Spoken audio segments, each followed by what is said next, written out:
चारित्र एक स्वभाव दिशा है।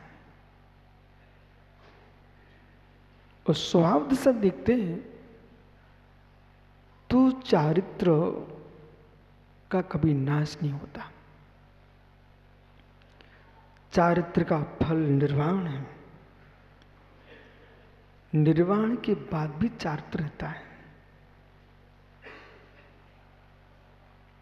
निर्वाण के बाद चारित्र नहीं स्वीकारेंगे। सम्मत ना दंसण वीर इत्यादि गुणों से युक्त जो परमात्मा सिद्ध है, उन सिद्ध परमात्मा की 9 लब्धियां हैं। उन 9 लब्धियों में चारित्र है कि नहीं? बोलिए ज्ञानी। अब मुस्कुराने का विषय नहीं है, मुस्कुराने के 2 अर्थ निकलते हैं। तो 9 लब्धियां हैं। अब यहां पर समझने वालों को समझना है कि जो 9 लब्धियां हैं, तो चारित्र का फल मार्ग है। चारित्र उसका फल निर्वाण है। अब निर्माण मिल ही चुका है, अब चारित्र की क्या आवश्यकता? हे मित्र, जो चारित्र क्रिया रूप था, उस चारित्र का फल तुमको प्राप्त हो चुका है। जो चारित्र उसमें ज्ञान के साथ था, उस चारित्र का फल तुमको मिल चुका है। जो स्वरूप चरणम चारित्रम, स्वरूप में चरण ही चारित्र है। सिद्ध परमेश्वर शुद्ध ज्ञान दर्शन में रमण कर रहे कि नहीं कर रहे हैं? उनकी रमणता, उनकी लीनता उस चारित्र का कभी विनाश नहीं होगा।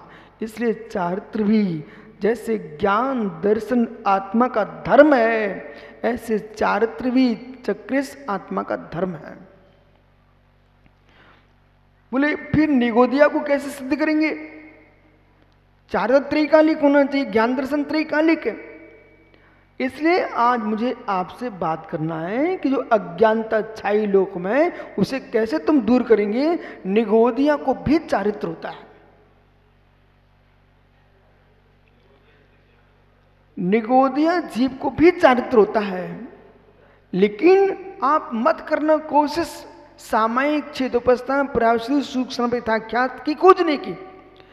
निगोदिया को सामायिक नहीं मिलेगा, सूक्ष्म सांप्रदायिक आख्यात पर्यावृत्ति, ये कोई चारित्र नहीं मिलेंगे। देश चारित्र भी नहीं मिलेगा। तो निगोदिया को कौन सा चारित्र है? हे मित्र, जहां यहां पर एक शब्द का प्रयोग कर रहे हैं, जो यहां पर कह रहे हैं परचरित्र, जो परचरित्र है, स्वचरित्र परचित्र, सुचरित्र परचरित्र, जो परचरित्र भूत मोह रागादिक दशा में ज्ञान दर्शन की जो लीनता है, वो परचरित्र है। उसी का नाम असंयम संयम है। इसी का नाम असंयम नाम का संयम है। देखो, नहीं तुम्हारा सोच बने तो आप मेरी सोच के साथ चलो। फिर हमारी सोच का मतलब आगम के अनुसार सोचिए आप। ये जो गाथा गिर रही है, इस गाथा में निगोदिया को चारित्र रूप में देख रहे हैं। अब प्रश्न है कि अभव्य जीव को केवल ज्ञान शक्ति है कि नहीं? यदि अभव्य जीव में केवल ज्ञान नहीं मानेंगे तो 8 कर्मों का आवरण नहीं होगा। समझ में आया? फिर अभव्य किस बात का? उसका ज्ञान कभी प्रकट नहीं होगा, इसलिए अभव्य है। बराबर। अब यहां पर जो जीव परचरित्र में अवस्थित है, मोह राग से युक्त है, वो परचरित्र है। एक मणि मल से आच्छादित, एक मणि मल से आच्छादित। जहां जहां मणि में मल है, स्फटिक मणि ले लीजिए, कोई भी मणि ले लीजिए, जहां पर मल लगा दिया आपने, कहीं स्वच्छ दिख रही है, कहीं मलिन दिख रही है। कहीं स्वच्छ दिख रही है, कहीं मलिन दिख रही है। मणि में जो मलिनता है वो मणि की मलिनता है कि मल के कारण मलिनता है। इतना तो आप लोग समझ रहे हैं ना। एक स्फटिक मणि है, इस मणि को आपने कीचड़ में डाल दिया, कीचड़ से आच्छादित हुई, लेकिन फिर भी कहीं ना कहीं वो कीचड़ वहां नहीं है, तो स्फटिक दिख रही स्वच्छ, और कहीं वो कीचड़ है, स्फटिक दिख रही मलिन। लेकिन वास्तव में जो मलिनता है वो स्फटिक मणि की है कि मल के कारण है। ऐसे मेरी आत्मा है, पूर्ण स्वच्छ है, पूर्ण स्वच्छ है। जैसे स्फटिक अपने आप में स्वच्छ है, ये मात्र उपमा लगाना, आत्मा स्फटिक नहीं है, ध्यान रखना। स्फटिक मणि जैसे सुमित भैया स्वच्छ है, लेकिन कीचड़ के संयोग से स्फटिक मलिन है, ऐसी आत्मा पूर्ण स्वच्छ है, कर्मों के संयोग से आत्मा मलिन है। सगुष्भावना विजंती, कितनी मल पड़ा रहा है स्फटिक के मणि के ऊपर, मल से आच्छादित स्वीकार करना पड़ेगा, लेकिन ये भी देखना पड़ेगा मल ही मलिन है, स्फटिक स्वभाव में स्वच्छ है। कर्म के कारण आत्मा मलिन है, कर्म के कारण आत्मा अशुद्ध है, न कि आत्मा का स्वभाव अशुद्ध है। अशुद्धता आत्मा का विभाव स्वभाव है, अशुद्धता आत्मा का विभाव स्वभाव है। ये है निमित्त दृष्टि। महात्मा विश्वेश्वर सागर जी, ये निमित्त दृष्टि, कर्म के कारण आत्मा मलिन है, ये निमित्त दृष्टि। आत्मा अपने उपादान के कारण मलिन है। चक्र, इसमें कुछ कहोगे क्या? आत्मा में मलिन होने की योग्यता है। आत्मा मलिन योग्यता न हो तो मित्र कर्म आत्मा को मलिन नहीं कर सकता। ये द्रव्य की विभाव शक्ति, ये विभाव उपादान, स्वभाव उपादान, विभाव उपादान, इसको भी ध्यान में रखना पड़ेगा। नहीं तो दो क्रिया का अर्थ मिथ्यात आ जाएगा, दो ही क्रिया का अर्थ मिथ्यात आ जाएगा। एक द्रव्य दो द्रव्य की क्रिया का कर्ता नहीं है, एक द्रव्य दो द्रव्य की क्रिया का कर्ता नहीं है। इतना सूक्ष्म विषय, इतना सूक्ष्म विषय है कि 1 घंटे सुनो, कम से कम 50 घंटे चिंतन करना पड़ेगा।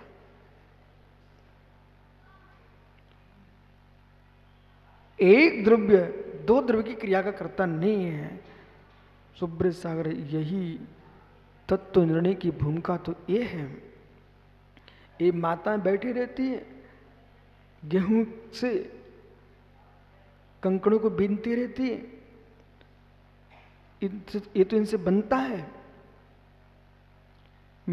दूसरे द्रव्य पदार्थ दूसरे द्रव्य पृथक करते रहते हैं, लेकिन अहो मुनीश्वरों, जैसे एक मां कंकड़ और गेहूं के दानों को पृथक कर रही है, ऐसे योगीश्वर देह द्रव्यक्रम भावक्रम नोक्रम से अपनी चिदी शक्ति को भिन्न कर रहा है, चिदी शक्ति को भिन्न कर रहे हैं, चिद स्वभाव को भिन्न देख रहे हैं। और क्या देख रहे हैं? मैं दो क्रिया कारक नहीं हूं। आंखों से देखोगे भैया तो मुझे अज्ञानी कहेंगे आप लोग। जो मैं आपको व्याख्यान कर रहा हूं, मुझे अज्ञानी कहने वालों की संख्या अधिक मिलेगी आपको। लेकिन सत्य है जो मुझे अज्ञानी कह रहा है इस विषय पर, वो पूर्ण अज्ञानी ही है। क्योंकि व्यवहार एकांत मिथ्या है, निश्चय एकांत मिथ्या है, सापेक्ष न सम्यक है। अपनी बात करे न, पर बात का पूर्ण निषेध न करे। अपनी बात रखे, पर अपनी बात रखते समय न ये कहता है कि मैं अपनी दृष्टि से ऐसा हूं, पर पदार्थ ऐसा ही नहीं है। बराबर। राजू पांड्या का बेटा ये बोले मेरे पिताजी हैं, चलेगा, लेकिन ये बोर्ड लगा के रख दे घर में, मात्र राजू पांड्या पिता ही है। उसकी मां क्या बोलेगी? उसको पिता बोले क्या? राजू का पिता क्या बोले? पिता बोले क्या? राजू की बहन पिता बोले क्या? राजू की पत्नी पिता बोले क्या? राजू का भाई पिता बोले क्या? इतने धर्म तो और हुए हैं। अरे बेटा, तू अपनी दृष्टि से पिता बोल, लेकिन राजू भाई भी है, भतीजा भी है, मामा भी है, दोहिता भी है, पोता भी है, पोता भी है। बहुत सारे धर्म राजू के अंदर हैं, लेकिन इसलिए न अपनी बात कहे, दूसरे की बात का निषेध न करे, उसका नाम है सम्यक नय। अब सुरेंद्र पंडित जी, भूल क्या हो रही है? अरे मुमुक्षुओं, आप जिस नए से जो बात कहलवाना चाहते हो, उस नए से उतनी बात कहलाइए। कोई भी नए सर्वांगीण नहीं होता, नए अपने विषय का सर्वांगीण होता है, वस्तु का सर्वांगीण नहीं होता है। रविंद्र आत्मन, ए आत्मन रविंद्र भाई सुनिए, कोई भी नए सर्वांगीण नहीं होता, अपने विषय का सर्वांगीण होता है, वस्तु का सर्वांगीण नहीं है। नए की परिभाषा ही है, विकला देशा नयाधीना, सकला देशा प्रमाणाधीना। जो विकल को ग्रहण करता है वो नए होता है, सकल को ग्रहण करता है वो प्रमाण होता है। प्रमाण अंशो वानिया, चक्रेश प्रमाण अंशो वानिया, जो प्रमाण का अंश है उसका नाम न है। इसलिए निश्चय ने सभी व्याख्यान करेगा, वो भी अंश व्याख्यान है। व्यवहार से व्याख्यान करेगा, वो भी अंश व्याख्यान है। जो वस्तु है वो प्रमाण सिद्ध है। वो वस्तु कैसी है? वस्तु कैसी है? अनेकांतो अर्था। ओहो महात्माओं, अभी न्यायदीप का अभी पढ़ाया आपको। अनेकांतो अर्था, जो अर्थ है अनेकांत भूत है, एवं प्रमाण सिद्धम अनेकांता वस्तु, एवं प्रमाण सिद्धम अनेकांत वस्तु। प्रमाण सिद्ध है। न्यायदीप का पूर्ण होने वाली है भाई, उसके विषयों को दोहराइए आप लोग, और चाहो तो एक बार लघिस्त्री और पढ़ लीजिए। न्याय दीपिका का जितना विषय है, तत्वासूत्र का जितना विषय है, उस विषय की निर्मलता और विशद व्याख्या की गई लघिस्त्री में। ऐसा महान ग्रंथ है जिसके ऊपर आचार्य प्रभाचंद्र स्वामी ने बृहद ग्रंथ लिखा, जिसका नाम है न्याय कुमुद चंद्र। दिनेश पंडित जी, न्याय कुमुद चंद्र ये लघिस्त्री ग्रंथ के ऊपर लिखा गया ग्रंथ है। न्याय कुमुद चंद्र, और न्याय कुमुद चंद्र में इतना विशद व्याख्यान है, इतना विशद व्याख्यान है, जगत के संपूर्ण न्यायों को और प्रमाणों को प्रमेय बना करके, जगत में जितने एकांत दर्शन है सभी को प्रमेय बना करके आचार्य प्रभाचंद्र स्वामी ने बृहद काय ग्रंथ लिखा है। इसका नाम है न्याय कुमुद चंद्र।